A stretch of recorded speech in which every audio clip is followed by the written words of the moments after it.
man sieht, ja, wir sind gerade mit 3 Booten auf dem Weg nach Muğla, die südwestlichste Provinz der Türkei. Mit dabei ist wieder Jan auf seiner Makame und Mike und Elaine aus England mit ihrer Spicy Lady. Auf beiden Booten ist jeweils eine Bordkatze, aber wir können das toppen. Wir haben das Dreigespann aus Hund, Katze und Maus. Man kann sagen, wir sind auf der Flucht vor dem Lockdown. Die Türkei ist mittlerweile tiefrot, die Corona-Zahlen sind hoch. Wir haben gehört, dass die Regierung den Verkehr zwischen den Provinzen untersagen will. Und deshalb hauen wir schnell ab, nach Muğla, wo die schönsten Segelreviere der Türkei sind.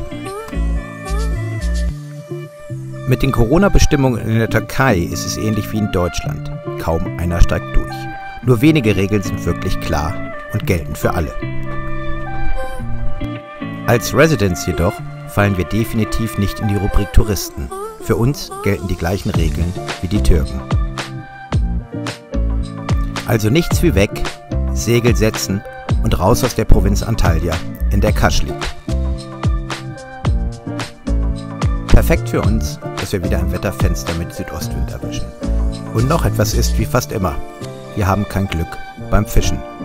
Hunger. Verhungern müssen wir natürlich nicht. Auch wenn die Dilly Dally vielleicht nicht das schnellste Schiff der Flotte ist, wir rühmen uns aber, die beste Küche zu haben.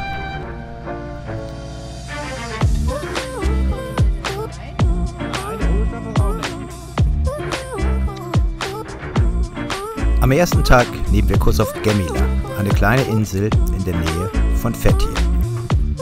Und beenden den Segeltag nach über 40 Meilen mit einem Sundowner.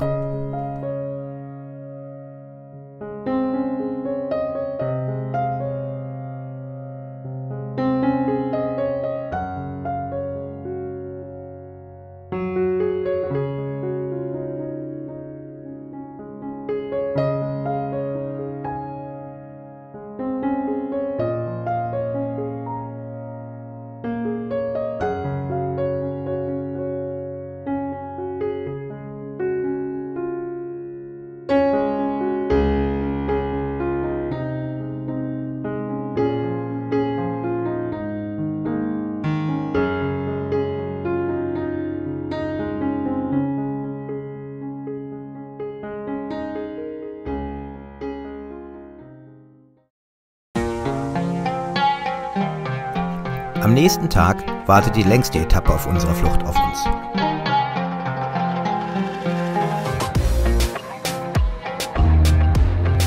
...55 Meilen sind es von Gemiler vorbei an Marmaris und vorbei an Rhodos bis nach Bossukale. Der Wind ist perfekt und mit durchschnittlich 7 Knoten düsen wir unserem Ziel entgegen.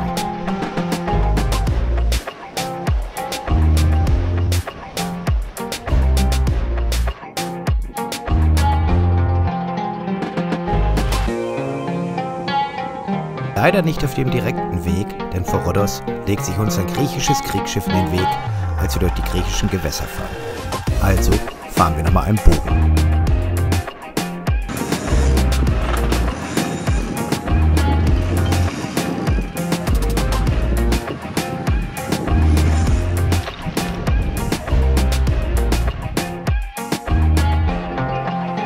Als wir Bossukale, eine kleine Bucht vis-à-vis zu Rhodos erreicht haben, kriegen wir die Nachricht, dass wir alles richtig gemacht haben.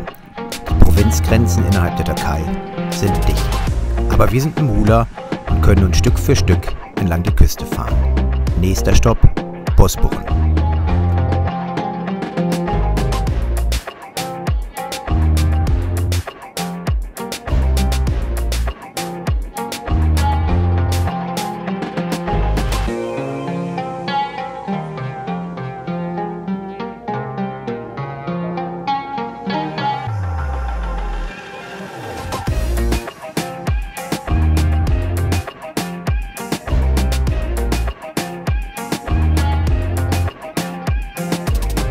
Alle sind happy. Nur Olosch, der Siam-Kater, ist immer noch entsetzt, dass überall Wasser ist.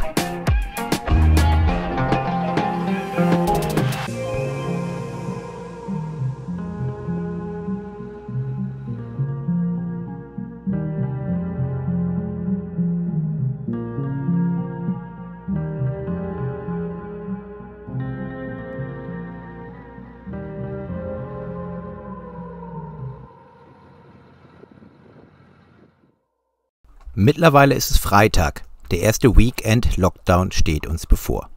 Und zudem ist starker Wind angesagt. Also entscheiden wir uns für eine kleine, sichere Bucht nördlich vom Bosporus. Aber vorher erledigen wir nochmal die Einkäufe für das lange Wochenende in der Bucht. Segeln ist ja verboten. Where's the dog? Chingene! Chingene! Das musst du sehen. Chingene! Chingene! Ja!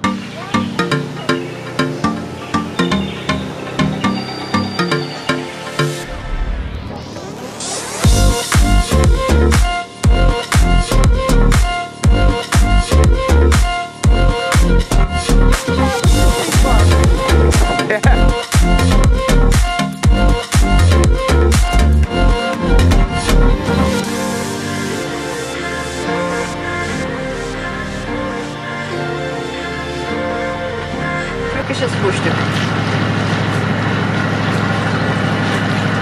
Knoblauchessig. Ja. Und Kopfsuppe. Schön. Und wie heißt die auf Türkisch? Kellepatsche. Okay.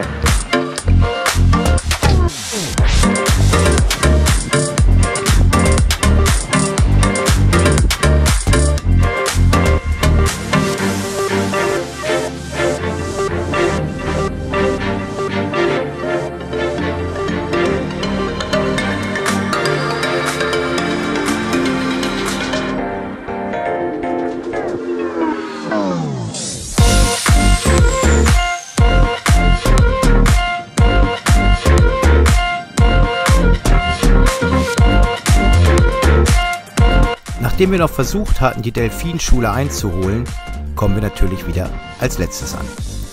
Nur Ismail, ein Freund, den wir aus Kascha-Tagen kennen, kommt zufällig auch in die Bucht.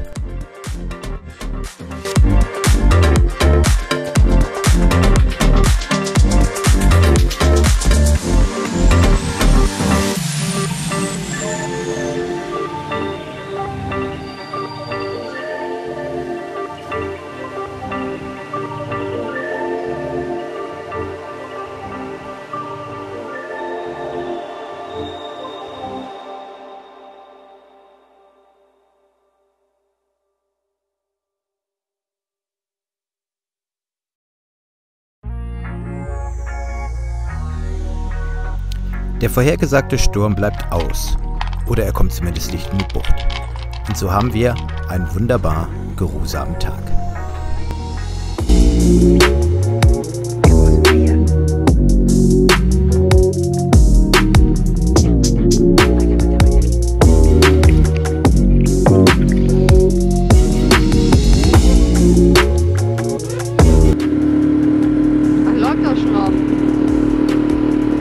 Läuft noch die ganze Zeit. Achso, habe ich wieder nicht ausgemacht, ne? Nein. Ein Highlight in der Benjik-Bucht ist ein klitzekleiner Fluss, der tief in den Wald hineinführt. Wir dachten zumindest, es ist ein Fluss, bis Wolfgang, ein Freund aus Bosporus, uns aufklärte.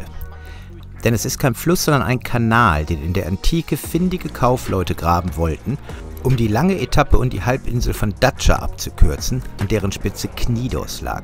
Die beiden Seiten der Halbinsel trennt hier nur 1 Kilometer. Zudem ist es so, dass um Knidos immer starke Winde wehen und häufig die Handelsschiffe Schutz suchen mussten in der Stadt und dabei ordentlich abgezockt wurden. Und so begannen sie zu graben. Dummerweise starben bei den Bauarbeiten viele Sklaven, weshalb die Handelsleute nach Delphi zum Orakel fuhren und nach dem Grund fragten. Das wiederum hatten die Leute aus Knidos mitgekriegt und das Orakel in Delphi bestochen. Sie sagten, die Kaufleute sollten mit dem Bau stoppen. Und so wurde er nie vervollständigt.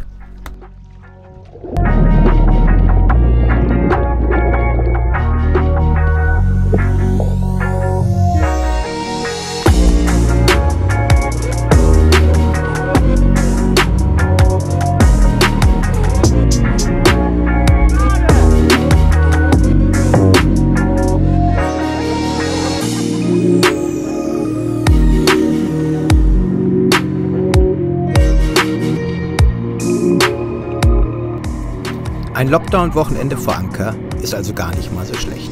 Schließlich weiß man sich zu beschäftigen.